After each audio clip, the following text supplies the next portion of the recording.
এটা মেয়েও নতুন শিখেছে, তাই সে সারাক্ষণ এটাই করতে থাকে।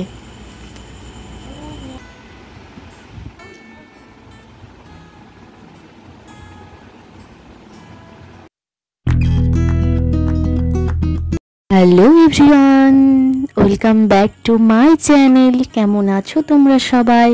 আশা করি সবাই খুব ভালো আছো, আমরাও খুব ভালো আছি। অনেক দিন ভিডিও দেওয়া হয়নি, কারণ ভিডিও করতেই মন চাইছিল না। কারণ আমারও আর কি এই বাড়ি থেকে ওই বাড়ি যাওয়ার সময় চলে এলো, তাই একটু মনটা খারাপ ছিল বলে আর ভিডিও করিনি। অনেক দিন তো তারকেশ্বরের বাড়িতে ছিলাম, তাই এবার দুর্গাপুরের বাড়ি চলে যেতে হবে, তাই একটু মনটা খারাপ।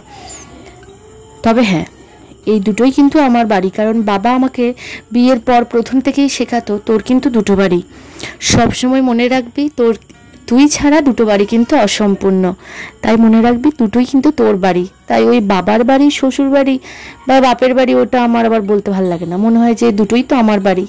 বাবার কথাটা অনুযায়ী বললাম যে এই তারকেশ্বরের বাড়িতে ছিলাম ধরো 5 মাস ছিলাম, এবার দুর্গাপুরের বাড়িতে চলে যেতে হবে। বিয়ের পর এই অনেক দিন ছিলাম তো, তাই মনটা একটু খারাপ, তাই ভিডিও দেওয়া হয়নি। চলো আজকে শুরু করি বক বক না করে। আজকে তোমাদেরকে একটা অন্যরকম টপিক আলোচনা করব।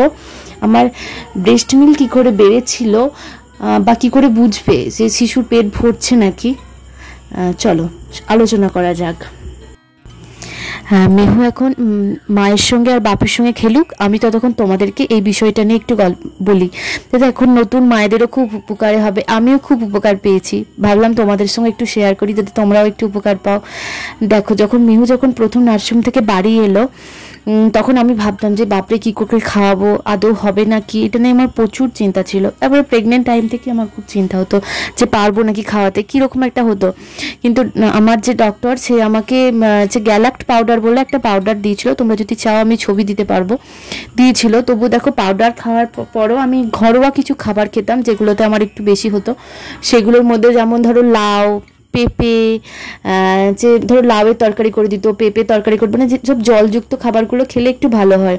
তবে দুধ সাবুটা খুবই উপকারী জিনিস, কিন্তু আমি দুধ সাবু খাইনি, কারণ তখন ও মেহু ছিল শীতকালে, জানুয়ারির 29-এ, তাই ঠান্ডা লাগার ভয়ে আমি দুধ সাবুটা খাইনি। তারপর খেতাম হচ্ছে যে কালো জিরে খেতাম, তারপর ঘি খেতাম, তারপর এগুলো তো ঘা শুকোনোর জন্য খেতাম, কিন্তু লাউ আর পেঁপেতে খুব উপকার পেয়েছি। সর্বপ্রথম যখন আমি এই তারকেশ্বরে ও আসার পর, যখন মানে মিহু হওয়ার পর যখন আমি তারকেশ্বরে এলাম, তখন কিন্তু আমার সব থেকে বেশি উপকার পেয়েছি, জানো, বিরাট উপকার পেয়েছি হচ্ছে কলমি শাক খেয়ে। মানে এতটাই পরিমাণে ভালো কলমি শাকে আমি কোনোদিনও বুঝতে পারিনি, বিরাট ভালো কলমি শাকে পেয়েছি। তোমরাও কলমি শাক খাবে, দেখবে বিরাট উপকার পাবে। আর প্রচুর এই গরমকালে প্রচুর পরিমাণে জল খাবে। আর তোমরা কি করে বুঝবে যে ও পেট ভরছে কিনা, দেখবে সারাদিনে ও যদি 8 বার বাথরুম করে তাহলে জানবে যে ওর পেট ভরছে। আর ধরো যে মানে খাওয়ার পর ও ধরো 2 ঘন্টা ঘুমাচ্ছে, তাহলে বুঝবে যে ওর পেটটা ভরে আছে, তাহলে ও ঘুমাচ্ছে, এইভাবেই বুঝবে। কারণ নতুন মা আমিও ওরকম অসুবিধা হতো যে কী করে বুঝবো ওর পেট ভরছে কিনা, এরকম ডাক্তারের মত দেখতাম বা ডাক্তারের সঙ্গে আলোচনা করেছি, এরকমই বলতো। ভাবলাম তোমাদের সঙ্গে একটু আলোচনা করি যাতে তোমাদেরও সাহায্য হয়। আর যে কি বলে, এটা তো বুঝবেই যে 2 বার করে। আর যে খাওয়ানো নিয়ে অনেকে প্রশ্ন করেছিলে যে কতক্ষণ খায় মেহু, কিন্তু এটা দেখো বলা যায় না, ও 15 মিনিটও কখনো খায়, আবার কখনো আধ ঘন্টাও খায়। যত বেশি খাবে তত বেশি মানে আমাদের দুধ বাড়তে থাকবে। তাই তোমাদেরকেও একটু সাহায্য করলে তোমাদেরও একটু উপকারে হয়। এর সঙ্গে কথা বলতে বলতে মেহুকে বাপি রেডি করে দিচ্ছে। আজকে বাপির দায়িত্ব পড়েছে মেহুকে রেডি করে দেওয়ার। ও এসিতে শোয়ার আগে বাপি ওকে রেডি করে দিচ্ছে। তাই তোমাদের সঙ্গে কথা বলতে বলতে বাপি রেডি করাও হয়ে গেল। বাপির প্রসেস দেখো না, বাপি যে ওকে রেডি করার সব থেকে মজার বিষয় হচ্ছে যে যা হোক করে উল্টে সোজা করে রেডি করে দেয়। আর আমরা ভয় পাই যে বাবা ওর লেগে গেল নাকি, এইভাবে লেগে গেল নাকি। আর বাপি ওকে যাভাবে রেডি করে, সেই জন্য ভাবলাম একটু তুলে রাখি, কারণ বাপিকে পরেও দেখাতে পারবো যে তুমি কিভাবে মিহুকে রেডি করতে। মিহু যখন ছোট ছিল, মিহুও দেখবে যে তাকে দাদান কিভাবে রেডি করতো ছোট যখন ছিল।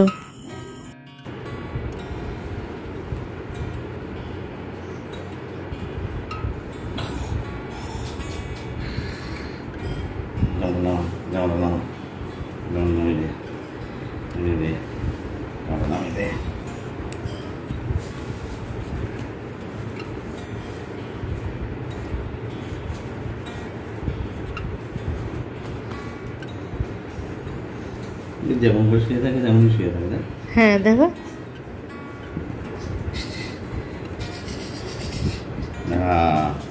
যেমন করে হচ্ছে এখন।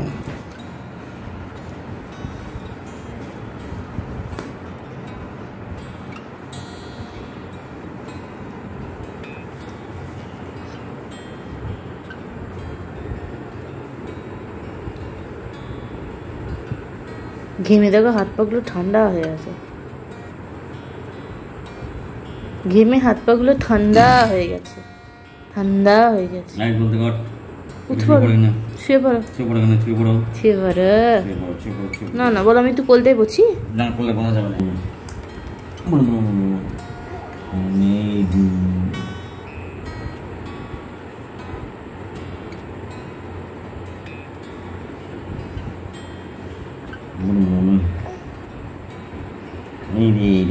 চল মাদুর